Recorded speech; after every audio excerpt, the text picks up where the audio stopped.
குரு இல்லாமல் இறைவனை அறிய முடியாது.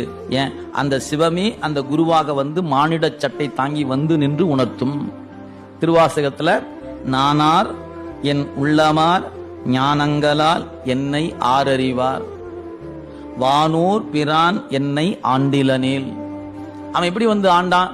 அருவரத்தொருவன் அவனியில் வந்து குருவரனாகி அருளிய பெருமை தானே வந்து. இல்லைங்களா? எப்படி வந்தாரு? சிவன் என யானும் தேரினன் காண்க.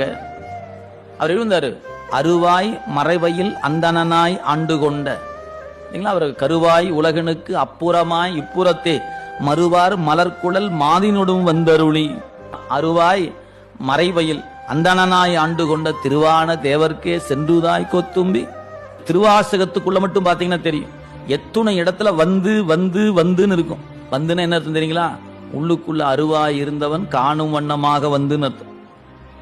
தானே வந்து தானே வந்துன்னு பல இடம் உண்டு. அப்படின்னு அர்த்தம், என் நெஞ்சு கூட்டுக்குள்ள இருந்த சிவம் இப்போது மனித சட்டை தாங்கி வந்து குருவடிவாக வந்துன்னு அர்த்தம். எந்த ஞானியும் இப்படி மாத்தி சொல்லவே இல்லை. நீங்க அத ஞானத்தை பெறாதவங்க வேணா என்ன வேணா மாத்தி மாத்தி சொல்லியிருக்கலாம்.